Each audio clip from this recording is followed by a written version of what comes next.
Hey guys, Youngblood with you, and I wanted to take you through my first experiences in No Man's Sky now that it's available for PC. Now you're going to end up starting out on a planet with your crashed ship, and when you're seeing mine, if it's a little bit different from yours, mine was the pre-order that has a few upgrades on it, but either way, your ship is basically damaged, and your first mission in the game is going to be to try and get it operational so you can leave the planet. Now that may sound simple, but you need to go around and collect the pieces that you need in order to do that.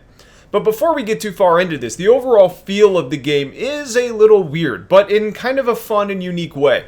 And that's a weird combination of a survival game like Ark and a space game, but a very arcadey-like space game.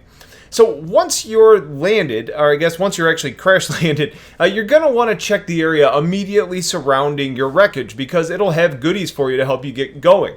For example, there were some pieces that I needed, but most of what you're going to have to do is end up going around and collecting elements and using them to craft what you need to get off the ground.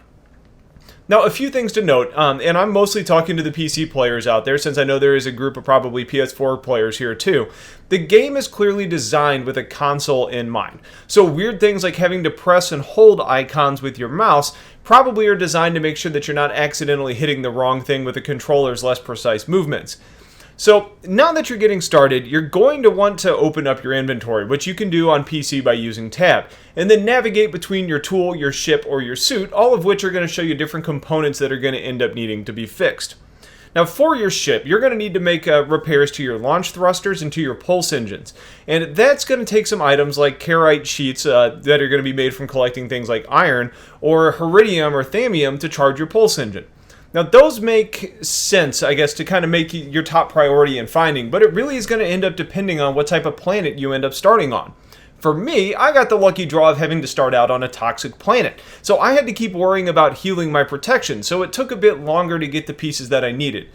It also took a while to figure it out, but I would highly encourage you to repair your scanner on your tool really quick, because the things that you need have indicators like little lightning bolts, for example. And once you scan the area, it's going to pop up those little indicators on your HUD to give you an idea of where you need to go to collect them.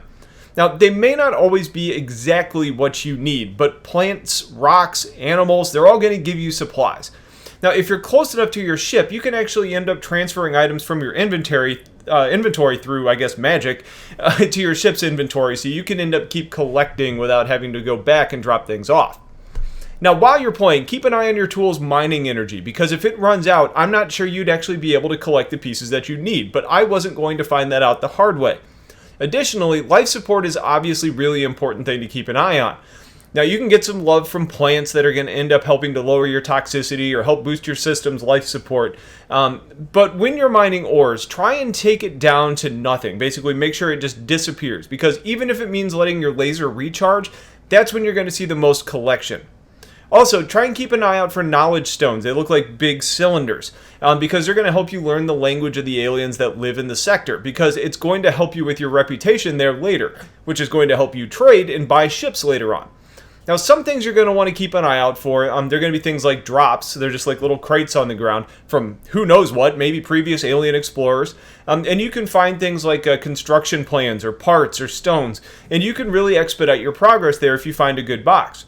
Now, assuming nothing is safe is a really good plan. Even plants, for example, because some are going to jump out and attack you. And speaking of attacks, watch out for these little red paw prints on your HUD, because that's a really good indicator that the wildlife there is trying to kill you. Also, keep an eye out for the little indicator that says like sentries activated, because these little robot things that fly around on every planet, sometimes they want to come after you as well. Now, you can end up running away or you can end up shooting them, but I personally haven't upgraded my tool to have the weapon yet.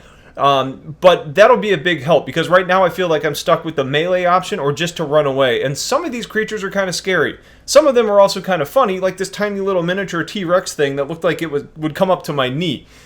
And I guess the most dangerous creature I've found so far is like this little beetle thing that kept attacking me. But once you collect all the parts that you need in the tab or inventory option of your ship, you can make your repairs and end up leaving the planet. Now, if you want to leave the atmosphere, basically just point your nose up in your ship and travel out of the atmosphere. And once you're up there, you can end up shooting things like asteroids, which are going to help you collect more fuel for your engines. And you can end up keeping an eye out for an indicator, which kind of looks like a little hexagon, for a space station. And that's going to be present in every single system. Now, it may say that it'll take you a day to get there at your current speed, but as soon as you activate your boost and haul ass, it'll probably only take you a few minutes like it did for me. Now, once you get to the station, you can fly to the entry point and auto-land. It's going to take over for you and help you land, which is kind of scary at first because you don't really know it's going to do that, and it just goes in a lot faster than I personally would have if I had control. But have faith, it ends up landing you safely. Now, there's going to be rooms on either side. Sometimes you need what's called an Atlas pass to get in there, and I haven't figured out how to create that yet. But you can walk into the room, and in mine, I found an alien, and I used my rudimentary understanding of the language, and I ended up offering some goods, and he ended up teaching me another word, and my reputation climbed. So finally, if you need a save point, just enter and exit your ship, and you're going to automatically get a restore point, so you can start off where you left off if you decide to leave the game. And I guess one final note, it's not real clear how to leave the game, which is stupid, but it's under the options page, and you're going to see a little line for exit to desktop. I don't know why it's not just a simple separate option on the main escape screen, but whatever, it's under the options tab. So if you have any questions about any of this, please let me know. We're going to have more coverage of the game coming soon, but I hope this helps you out, some of my first lessons learned, and I'll talk to you guys later. Take care.